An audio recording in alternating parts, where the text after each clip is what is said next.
Today I'm going to talk about good time friends and so-called business associates that, well, are just looking to rob you blind.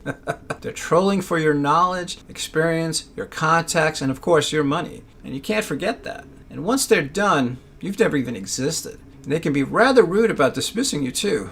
We'll get into that coming up.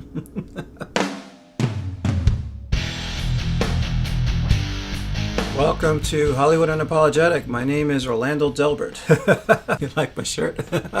Today I want to talk about filmmaking essentials, why good time friends are friends by any other name in Hollywood. One thing I noticed when building professional relationships is that they can either start off as a friendship or evolve into a friendship. And this, of course, is just what should develop organically. Many times, however, there will be talk about a breakthrough idea for a film or television program. You'll also notice when interacting with even those you just meet, they too will also have their own projects in the works. The common element between the two is that they emphasize the potential to make good money later. Many times it's just a big jerk-off. One of the warning signs to look for is that they have several great projects in the works. Everything is in the future. They talk and pull information from you a little bit at a time, and this can go on to several months or even much longer. Then they simply just vanish into thin air, or they move on with their projects without you. This was just a ruse to see what information they can get, including a list of contacts from you. And this is followed by when you call them and they suddenly are stricken with amnesia. This last point just reminded me of someone I met and began building a relationship with. He was a music video director from Philadelphia, new to Los Angeles, and was putting together a pitch for a well-established R&B artist. We discussed things he was needing, including special effects shots I could have helped him with, that he wanted to include in his storyboards as part of his pitch package. Time went on and we became friends. We began hanging out with some regularity over the course of several months. He hosted a big pay-per-view party for a heavyweight boxing match with easily 100 people in his apartment. A couple of weeks after the fight, we went out to a club off of Hollywood Boulevard to hang out for my birthday. And a few weeks later, I called him to wish his daughter a happy birthday, and he had no idea who I was. He was rude, short, and acted like we didn't even know one another. And I wished him and his family the very best, and he hung up on me in the middle of it. From my experience in this town, I would guess he didn't get to direct a music video he was pitching and saw no purpose in any further relations. I found his behavior to be rather rude, but it wasn't the first time this has happened to me. It's just one of the most recent. It's wasteful and simply lacks class, and I find it quite childish. Aside from the effort put into it, my time has been lost, and time is a precious commodity, and in business, time does mean money. As a New Yorker, I have no problem with directness, and I found that in my travels outside New York, it's not always well received. This has been especially true for me as part of my Los Angeles experience. I am not at all non-confrontational or passive-aggressive, which many successful people in Hollywood seem to be. And that's just part of the game here. It's a roundabout way of conducting business that also bleeds into their personal lives. The ones that are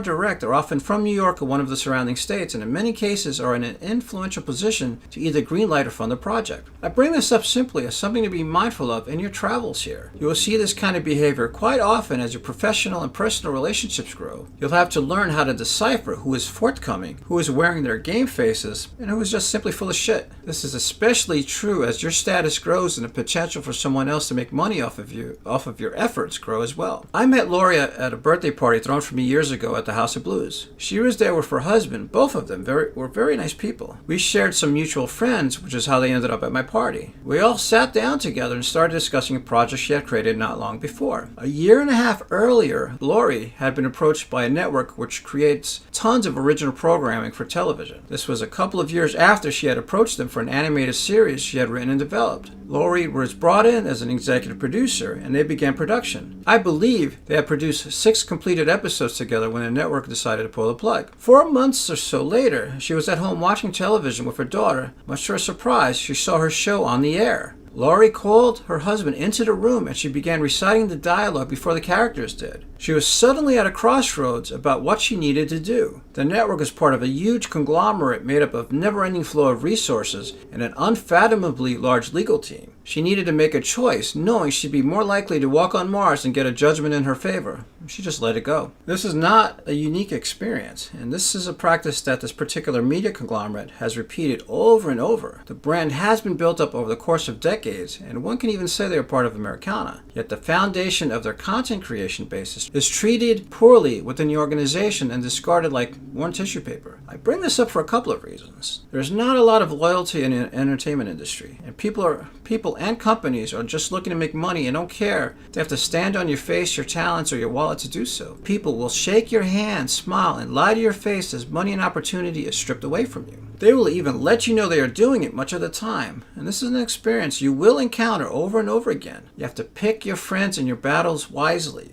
Your relationships will be based on two perceptions: whom you know and what you could do for the person standing right in front of you. The first week I was in Los Angeles, a friend brought me on to handle lighting and electrical needs for a film he was shooting. I looked at it as an opportunity to meet people with the hopes of building relationships and maybe making some money down the road. I was brought in again to help out on his next production. Some of the same people were involved in both films. A television network which produces a lot of independent motion pictures picked up the film. At the time, the film was the least expensive feature film ever to be made that was distributed internationally. The film became a hit and had some buzz around town. There was a premiere party at one of the local clubs, and about halfway through the night I met a young lady who seemed interested in me. We went out a few times and it looked like it might be turning into something. On our fourth date, I cooked us a big Italian dinner. Now you have to understand, I spent hours in just the sauce. I mean, if I'm cooking Italian dinner for someone, it's an event. Anyway, she came over and we spent a few hours together enjoying one another's company until she called me Ricardo. Well, I'm not Ricardo, I said, surprised. She had me confused with the director of the film. Granted, we did look a little alike, and people often got us mixed up with one another, but I wasn't him. We finished dinner, we wrapped things up, and I never heard from her again. 2 weeks later, I received a call from an advertising agency to come in for an interview. This was one of the largest agencies in the world with offices worldwide. I had never had much success getting into the inner circle and was excited for this opportunity. The project was for something huge they were launching in Japan. When I arrived there, no one had any clue who I was or why I was there. I was pissed. I was not going anywhere. Hours went by and I was talking to anyone and everyone who went past me. The CEO came out and we went into his office to talk, and that's when things started to come together. And as it turned out, the young lady I had cooked dinner for 2 weeks earlier worked at the agency. And in her twisted little mind, she thought that wasting my time was a great way of getting back at me for being honest about who I was. Not only was this extremely dim-witted and childish, but it also put her job at risk. We put together that the project she was happening to be working on was the one in Japan, which is why I was supposedly there. The big boss mentioned the names of those involved, and she was the first one he mentioned. I know there's not a lot of especially bright people in the world, but can anyone think of why this line of action and thought makes any sense? Leave it in the comments below if you have any idea. If you can figure it out, send me an email, because this makes absolutely no sense to me, and it still baffles me all these years later. Although the details in the story are a little strange, the point is that this is not uncommon. People will throw themselves at you with the hopes that you can help their careers, and in this case, she thought I was an up-and-coming film director, with a whole world of possibilities at my fingertips. There are a lot of stories I can share that are examples of this type of behavior, and these are the kinds of things people will do under the stress of desperation, and signs of this are everywhere you look. And you can see it in people's faces as you walk by them on the street or in the hallways of any of the studios. It's like a sickness. It's a problem throughout this industry. It makes me wonder what's worse, the facade that the media machines have created for us to all be rich, thin, beautiful, and famous, or the levels of desperate acts many will go to in order to achieve being rich, thin, beautiful, and famous. And this leads me to another important question you need to ask yourself. Why do I want to do this? I am in no way trying to discourage anyone from following his or her dreams, but I do stress that you know the honest answer to that question. Following your dreams is something I wish more of us would do, and I applaud you for doing that. And in watching this video in the series or reading one of the books, I hope you will ask yourself the question and be prepared for the tough answers that lie ahead. I want you to know without a doubt that you're meant to do whatever you want to do. Another point to this episode is about building a family. This is something I speak and write about with regularity. Unless you came to Hollywood with your brothers and sisters and a trunk full of cash, you're going to need to build a solid support base. And when things are going well, you'll have plenty of friends. So it's just hard to know who will be there when things are not going so well. And all too often, you just don't know. Whom you can count on is a hell of a lot obvious when you are not working or sick and your support group vanishes. You will need to create relationships with people that care about you and not about your wallet or whom you know. Be mindful of actions more than words. Those actions will often showcase one's characters and motivations, but assessing actions can be a tricky thing too sometimes. We all just get fooled. I stayed with friends roughly about 10 years ago for a few weeks. A few days after I arrived there, I got a call from a friend named Carol that I've known for about 3 or 4 years. It was time to renew the lease on her apartment. Carol's roommates renewed the lease on their own, renting out her room, and she was suddenly in need of a place to stay. She was hoping to crash on my couch while she regrouped, and I explained to my friends what had happened to her and our relationship with one another, and they were kind enough to let her stay too. The next few weeks were fun. We all enjoyed one another's company, spent a lot of time together, and shared many nights of laughter and good times. They began projects with each other, and it looked like the start of a beautiful relationship. A few weeks later, I took a trip to Houston, and everything seemed okay back at the ranch in Los Angeles. Shortly after I left, the apartment was robbed. Very specific film and production equipment was stolen from my friends, performers, with their own film and television production company. Computer software, a lighting kit, a guitar, credit cards, and their passports were stolen. And things just seemed fishy. The thieves went right to the lighting kit that was in a very hidden place while bypassing other equipment in plain sight. I don't believe in pointing fingers, but you have to admit, things didn't seem right. The police were able to track where the credit cards were being used with surveillance cameras. And guess what? The person looked very much like my friend Carol. In several different locations on several days, the video showed a person who mimicked everything from the way Carol stood to her movements and her style of dress. The rest of the outcome is not really relevant, but what I want to get across is that you just don't know for sure who your friends are sometimes. I mentioned one instance previously and how someone I was building a relationship with just discarded me overnight as if I've never even existed. And in this case, she was someone I considered a friend who I've known for years, and I thought I could trust her. It may just have been I had blinders on. After this more recent incident, I recall an experience a couple of years earlier. Carol asked me to meet with someone she had recently met regarding a bridge loan for a film she was producing. He was supposedly an executive of one of the major film studios. I had friends who set up international film distributions at that time and was hoping that I could make an introduction between them. In case you don't know, bridge loan is a short-term loan an individual or a production company may need until permanent or next stage financing can be obtained. It's usually a short-term loan, length of which can be determined by the pending arrangement of the larger or longer-term financing. The bridge loan is usually repaid, often at a high interest rate, once the money becomes available for the longer-term loan. We met at a restaurant at the Grove off of Beverly Boulevard. He spent half an hour showing me a diagram and explaining how film financing works. I kept quiet because I wanted to see if he knew what he was talking about, and he did. He explained everything that was relevant, and two things jumped out at me. First, he already had all of the financing he needed, so a bridge loan wasn't necessary. Second, he didn't bring any proof that he had secured the money he claimed. It was also suspicious that he would need to seek someone like me if he was part of one of the major studios. When I asked what he needed the money for, he angrily told me what he just explained,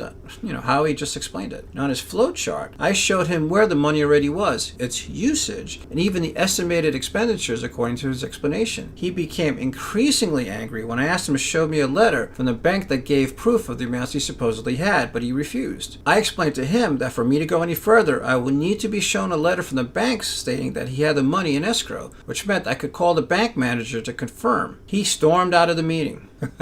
Sitting next to us during all this was John Joseph Nicholson, better known as Jack. His date for the evening kept yapping away about the stupidest crap, which even caused him to tell her to shut up at one point. This guy's explosive exit from our table even caused the chatty date to become quiet. He was asking for $350,000 for a bridge loan, and we never even discussed percentages, loan-to-value ratios, timelines, or durations of the loan. He verbally listed some of the deal points one needs to see on the actual contract, but never even mentioned the name or even the working title of the proposed production. This was on top of what I've already mentioned earlier. He really thought that I was going to connect them to one of my friends so he could rip them off, potentially getting my fingers and legs broken, and then landing me in jail along the way. Another lesson learned here, boys and girls.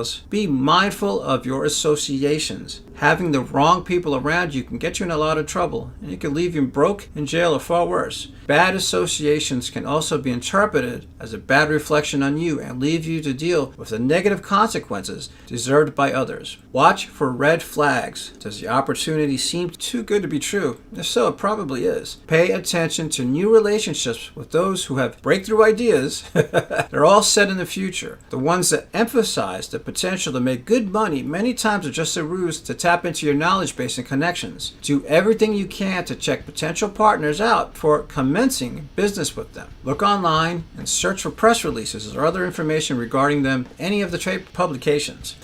A profile on a social media site just isn't good enough. Anyone can say they are the king of all things entertainment online. That can be easily faked. It's your responsibility to make sure the person you're working with is legit and the person you're building a relationship is really your friend. The world is greatly influenced by what is seen on the screen and heard on the radio. Let's be the new Hollywood generation. Let's give the world something that will drive everyone to do something bigger and to make a positive difference in the world. We're all in it together. Each and every one of you is an important part of our future, important to the lives of those who surround you, important to your communities, important to our industry. And no matter what, remain optimistic and focused on your goal. Never stop believing in yourself. And always remember, you are the key to your own success. Take a breath, move forward. Together, let's create a revival and resurgence of Hollywood and bring back the art towards cinema. Be an active part of the new Hollywood generation. You are a representative of the new Hollywood generation. Please subscribe to our channel and share. And don't forget to check out our other videos in the series and follow the link below to check out our swag. Thanks.